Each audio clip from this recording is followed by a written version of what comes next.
Hi, and a very warm welcome to you. It's Jim from maverickstar Observatory. Guys, we've had, a few people come forward with a few donations for the observatory, but it is by and large only a few. Now, I just want to say I'm going to, on behalf of those few people that have donated yesterday, I'm going to do the experiment for you tomorrow in a video. I'll explain a little bit more about the experiment, and I'll just give you a little bit of knowledge as to what we're going to be doing in the experiment tomorrow. But there is still time, and I'm still hoping that a few more people might want to contribute to our observatory. And why shouldn't you? For the first time, you're going to see an experiment recreated which fits tightly with the events that are taking place. Now, we have just a little over 10 months left before we reach that 40-degree mark, and this experiment has proven time and time again what will take place. And not only is it suggesting that will take place, that it closely fits what is exactly happening with the poles that are migrating at the present time. It goes a little bit further to show us what more we'll expect. Probably around the 10-month time from where we are now, we should start to see, more anomalies occurring with regards to the magnetic poles on our planet. So, there's still time. I'm hoping that a few more people will be encouraged with what we're going to just briefly talk about here. And tomorrow, I'll show you that experiment. There is no other organisation on this planet that has successfully produced an experiment for the public where they can see not only, is it all logically and feasibly possible, but they actually get to physically see it. We'll do that tomorrow for you. So, just a brief overview of what we're going to be talking about tomorrow in the experiment, and I'm going to be showing you what happens. I thought it'd be a good idea to give you, I know some people are familiar with magnetic field lines and magnetic flux lines, and just for those that get confused, it's only called flux lines if it's moving through a medium. And as we are in an atmosphere which is reaching right down to the surface levels, any magnet will always be in a medium. So therefore it is always widely spoken as magnetic flux lines, because it's in a medium, like it's moving through a substance of something. But just for simplicity, we'll call them field lines. As you can see from the diagram, we've got a letter S at the north and the south. That represents the strong field lines, and that is an area which is 40 degrees north and 40 degrees south of the north, if you get what I mean. I don't want to confuse you, but it ranges 80 degrees in that region, and you can see the lines are more straighter than the weaker field lines, which are at the centre of the magnet. You can see that the weak field lines span around 100 degrees. And you should be able to start putting this together when we say that when we get to 40 degrees, what happens is the magnetic dipole, or the magnetic north pole in this case, once it's migrated to 40 degrees, you can see on this diagram of an ordinary bar magnet that we start to curl, those magnetic field lines start to curl over on themselves when they enter the weak field lines. But the 40-degree mark is the boundary at where this begins to happen, and that is where we are 10 months away from now. We are 10 months away from reaching the boundary of the strong and the weak field lines, and in the experiment you will see what happens from that point on. I'll explain now theoretically what we're going to see tomorrow, and then physically we'll see it tomorrow. When the magnetic north pole migrates a total of 40 degrees, it reaches the boundary of the strong and weak field lines. And when it reaches that boundary, if it goes just a little bit beyond that, it rapidly migrates through the weak field lines and ends up at the boundary of 40 degrees south. From that point on, there is a slow migration from the 40 degrees to the south, which takes place. Now, we've seen this take place already from the 1900s, when the magnetic north pole started its migration across the northern hemisphere. We are 10 months away from it arriving at that boundary, and this experiment shows you what will happen once it goes past that boundary. Now, in the experiment tomorrow, we're going to be using a magnet which is on a gearbox, which is slowly rotating. I'm able to control the speed of that, and it's going to be in the close proximity of an ordinary compass. Now, the ordinary compass is going to be overly influenced by the power of the nebidium magnet. So we are going to over influence the Earth's magnetic field, because the Earth's magnetic field is weak. It's only measured at around 1 Tesla. Nebidium magnets are around about 20 to some really strong ones being around 40 Teslas in strength. So we're able to overpower the compass that is being manipulated by the Earth's magnetic field. So by putting a magnet in the close proximity of the compass, we're overpowering the Earth's magnetic field. So I'll explain what we're going to do in the experiment tomorrow. So in the following video tomorrow, we are going to reproduce an experiment which simulates a magnetic pole reversal using a compass and a rotating magnet in the close proximity to the compass. This particular method of experimentation was the only one found to accurately mirror the actual events associated with the current migration and the pole reversal taking place with our Earth right now. It will show migration in the strong field lines, then a rapid movement in the weak field lines. This fits the actual events which has taken place since the 1900s when the poles began to migrate. The experiment repeatedly shows when a migrating pole reaches a certain distance, that being 40 degrees from north, a behaviour pattern is observed with the dipole movement. This behaviour is recorded at the boundary of the strong and weak field lines. When the dipole surpasses the 40-degree threshold, it is then in the weak magnetic field lines, and the movement is much faster and is noted to rapidly move or migrate a further 100 degrees. Then at this point the dipole reaches the strong field lines once again, slowly migrating a further degrees. It is at this point that the poles have completed a reversal and migrated a total distance of 180 degrees. The north is now at the south, and the south vice versa. Now, as I said at the beginning of the video,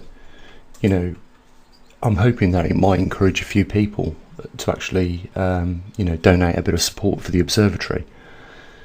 And what might encourage you is this: other organisations have invested millions of pounds on trying to recreate a supermodel which will show you a magnetic pole reversal. And I've got to say, when you put bad data in, you're only going to get bad data out. It is the case for a lot of these experiments, but what we've done here is used a very simple method. And if Occam's razor is anything to go on, that tends to be simple, tends to be fact, then I think that this is more true and honest approach into trying to discover what will take place during this magnetic reversal. Again, this was the only experiment that we was able to conduct which simulated what was taking place right now with our planet and its migration over the last 120 years to this date. So it shows us not only how we've come from the 1900s to now, but what will take likely place next. So, I'm hoping that, by you seeing this for the first time, I know some of you may have seen an experiment which I've done before, similar to this. I'm hoping that it'll encourage you, because, we are just over 10 months away from experiencing an anomaly that mankind has never experienced before. I'm talking about a completed magnetic reversal and the steps and processes along the way. What I'm predicting is that maybe when we get to the next 10 months, we start to see the boundaries of the strong and weak field lines be crossed.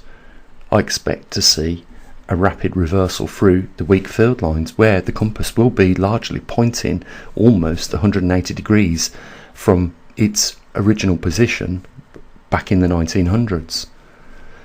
Although, be it will still have to migrate once it gets 100 degrees further towards the south, it will still have to migrate again, as we have done right now, back through those strong field lines before it settles down into a permanent magnetic reversal.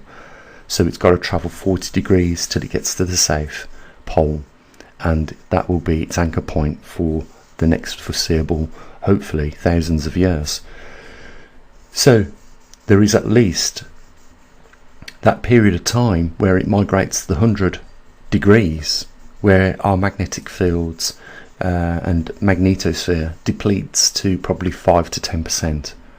We don't know how long that rapid point of part of this reversal takes place. Could be a couple of weeks, could be a couple of years, we just don't know. But during that point in time, it won't be like these organisations are saying a walk in the park, because with our primary defensive shield down, our magnetosphere, when it comes down to 5 to 10%, we will have an extraordinary large amount of cosmic radiation, and we know the outcomes of increased cardiac arrest. It causes cardiac arrest and cancer. We know that already. Over the last 30 years, we have seen a slight increase in both cardiac arrhythmias, failure, and cancer. So it won't be a walk in the park for those reasons. If we are completely unlucky and we catch a moderate X-class CME, coronal mass ejection, coming towards Earth, it will absolutely have the effect of a yield 10 times or even 100 times more powerful than, you know, a modest X-class flare. And if that's the case, it will knock the grid down globally. We are not prepared for even such an event as that. So, you know, it's important, it really is, that we understand what's going on. There's a vast majority of the population on this Earth that are completely oblivious, would you believe, to the Earth going through a magnetic reversal. And just put that into context. The last time this Earth went and completed a magnetic reversal was 780,000 years ago. It was way too long in our history for us to have ever recorded the outcomes of this. It is absolutely 100% uncharted waters. And that's why, you know, I am trying to get the awareness out there. I'm trying to, you know, inform people of what to expect. And, you know, jointly, all of us doing our own little bit can do that. Maybe we can better prepare ourselves for the effects of what is to come in the not too distant future. One thing I will guarantee is that at some point this will all be at our own front doors, and we will have to deal with this either collectively or individually. I hope it is collectively. I really do. I could add more to this. The fact that our secondary defence system, our heliosphere, which is inflated by an active sun, is shrinking, and that is allowing more cosmic rays into directly our solar system. And as a result of that coinciding with the pole reversal, we are taking a multiplied effect in terms of cosmic radiation, which is inbound, not just to our solar system, but also to our upper atmosphere and our Earth itself. This is one of the key contributors which has enabled our Earth to have biodiversity in the first place. And when looking at Mars, which had a magnetosphere, when it no longer does have one now, gives us an indication of what can happen if it is totally lost for permanent. We see there was water on the terraform of Mars by the little dried up river beds, which took thousands of years to erode into riverbeds that were visible now from satellites out in space. We know it had a magnetosphere, we know it had an upper atmosphere, we know it had water on its planet. We don't know to this day whether there was life on that planet, but certainly at the point in time where it had an atmosphere and water on its planet and a magnetosphere to protect it, It could well have had it. But the fact is, it lost its magnetosphere. It lost its core activity. Signs of that are the volcanoes no longer being active on Mars, which could indicate a solidified core. That's if we are to believe that the magnetic fields do arrive from the dynamos within planets. But nevertheless, bringing it back down to, grassroots here, guys, you're going to get a demonstration which I feel is very accurate to what we will be likely experiencing in a short space of time of maybe only 10 months. We should start to see activity at that point. So I'm hoping, that this encourages a few more people to support our observatory, because it is, crucial that people are made aware, that people are given an opportunity to prepare for this. So I'll say this, there's a link down there if you want to help support us, and we'll be back tomorrow, regardless, of whether we get any more support. I'm not trying to do myself in by saying that, but I think we owe it to those people that have contributed yesterday, in the hope that they would see a demonstration. They're going to get the demonstration. I just hope that we encourage a few more people to help support what we're doing here at the observatory. There's a link down there in the description if you want to do that, and I will say what I usually do. You take care of your loved ones. Have an amazing day. As always, bye for now.